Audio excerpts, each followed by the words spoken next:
Hello students, next देखेंगे question number 16 to 20 क्या कह रहा है। देखो, पहले जो अपने देखा था वो अरेंजमेंट में थे, मतलब लाइन से जो रो में होते हैं उस तरीके से थे। अब अपन क्या पढ़ेंगे, सर्कुलर टेबल वाले पढ़ेंगे आगे के।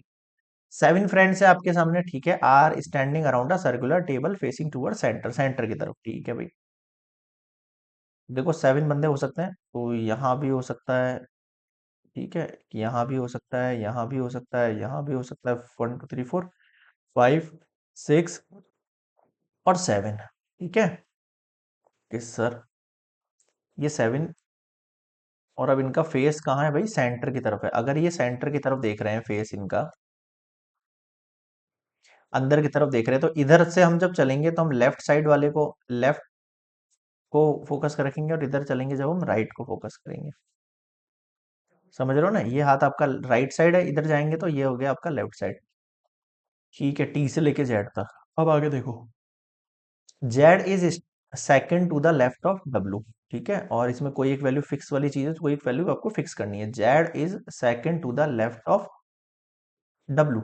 डब्लू के लेफ्ट, मान लो डब्लू मैंने यहाँ बना दिया, मान लो आप कहीं भी रख सकते हो, कोई फर्क नहीं पड़ता। डब्लू आपने यहाँ रख दिया, अब इसके लेफ्ट साइड चलना है, तो लेफ्ट चलना है, इधर देखो, इधर है ना।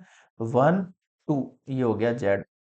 Z is second to the left of W and is the neighbour of X and Y. अब ये एंड किसके लिए यूज होता है, मैंने बताया था आपको, फर्स्ट पर्सन के लिए। फर्स्ट पर्सन कौन है, जेड। जेड जो है वो नेबर है किसका, एक्स और वाई का। और जेड एक्स वाई का नेबर कब होगा, जब एक्स यहाँ होगा और वाई यहाँ होगा, तब दोनों का नेबर हो जाएगा ये, ठीक है। ठीक है, ये लाइन भी अपन ने यूज कर ली है, ये लाइन भी यूज अपन ने कर ली है। W is not a neighbour of V और आर। डब्ल्यू जो है, डब्ल्यू ये रहा, is not the neighbour of V और एक्स। वी और एक्स है ना, ओके। तो यहाँ पर वी नहीं आ सकता और एक्स भी नहीं आ सकता, ठीक है। तो वी और एक्स या तो यहाँ आएंगे या यहाँ आएंगे।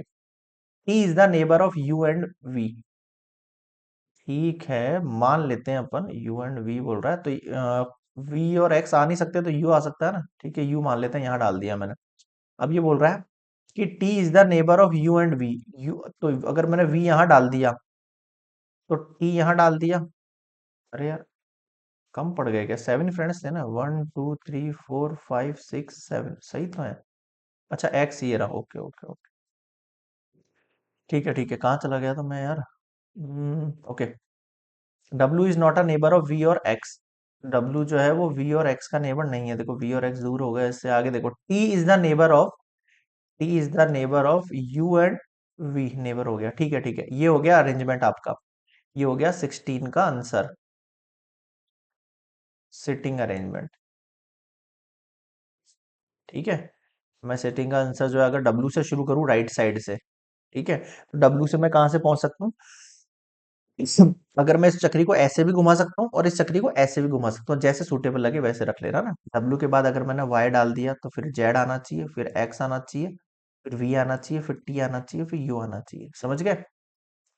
और आप इसी अरेंजमेंट को ऐसे भी घुमा सकते हो, डब्ल्यू यू, डब्ल्यू से शुरू किया और मैंने ऐसे घुमा लिया इसको, है ना। या फिर आप इसको, अब आप कंफ्यूज मत हो जाना कि यू, डब्ल्यू के बाद आपने यू कैसे ले लिया, क्योंकि मैं डब्ल्यू के बाद इसको अरेंजमेंट को ऐसे लिख रहा हूँ, फिर डब्ल्यू यू टी वी, है ना।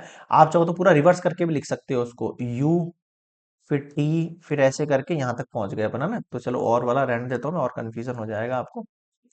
समझ गए ना, कैसे भी लिख सकते हो, कहीं से भी शुरू कर सकते हो अरेंजमेंट, कोई फर्क नहीं पड़ेगा उससे ना। तो डब्ल्यू लिखा, वाई लिखा, जेड लिखा, एक्स लिखा, वी लिखा, टी लिखा, यू लिखा। 17, right the neighbour of, neighbour of you. अब देखो यू ये रहा, इसके नेबर दो हैं, डब्ल्यू भी है और टी भी है। डब्ल्यू एंड टी दोनों लिख दिए भाई मैंने तो, ना। Who are the neighbours of X, X के नेबर कौन है, जेड एंड वी। 19 देखो, who is the third to the left of T. देखो टी यहां पर है, अंदर की तरफ इसका फेस है, तो लेफ्ट तो आपको पता है इस तरफ होगा, राइट उस तरफ होगा। बोल क्या रहा है, थर्ड प्लेस पे बताना, लेफ्ट ऑफ टी, टी के थर्ड प्लेस, वो भी लेफ्ट, तो लेफ्ट होगा इसका इस साइड, है ना, मेरी वाली साइड, नीचे वाली साइड, है ना। तो 1 2 3 वाई होगा इसका। समझे नहीं समझे, क्या किया मैंने, थर्ड बताना है टी का, टी का लेफ्ट कहाँ है, इस साइड है, और राइट कहाँ है, उस साइड है, ये लेफ्ट है। लेफ्ट साइड पे तीसरे टाइम पे चलेगा, 1 2 3 वाई। समझ गए क्या, बिल्कुल समझ गए सर, बिल्कुल। अगला देखो, who is the sitting immediate right of Y. Y कहाँ है, वाई कहाँ है, ये रहा। इसके इमीडिएट राइट में कौन बैठा है, जस्ट राइट साइड में डब्लू बैठा है।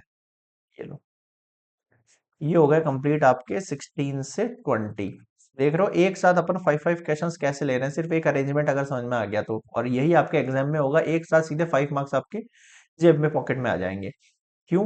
क्योंकि अगर आपने अरेंजमेंट अगर आपने समझ लिया तो मान के चलो एक आपने मतलब जो मार्क्स का एक बहुत सारा जो एक वो है ना बंच, वो अपने हाथ में कर लिया। इसलिए कह रहा हूँ अरेंजमेंट को बहुत अच्छे से समझना, इसको स्किप मत करना। बहुत सारे स्टूडेंट स्किप कर देते हैं इसमें कि सर ये तो समझ में ही नहीं आता, गलत ही हो जाती है, इसके ना टाइम भी बहुत सारा वेस्ट होता है। ऐसा कुछ नहीं है, देखो मैं आपके सामने ही तो कर रहा हूँ यार।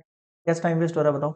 अगर मान लो आपसे 3 to 4 मिनट के अंदर ये क्वेश्चन निकाल लिया, तो अपने 3 से 4 मिनट में अपने 5 मार्क्स बिल्कुल एग्जैक्ट कर लिए अपने, उसमें कहीं मिस्टेक नहीं हो सकती है। समझ गए? क्योंकि अरेंजमेंट सही है तो ये सारे के सारे मार्क्स, सारे के सारे आंसर इनके सही जाने हैं आपके। समझ गए? तो इसलिए इसको स्किप नहीं करना है बिल्कुल भी। ओके, चलिए।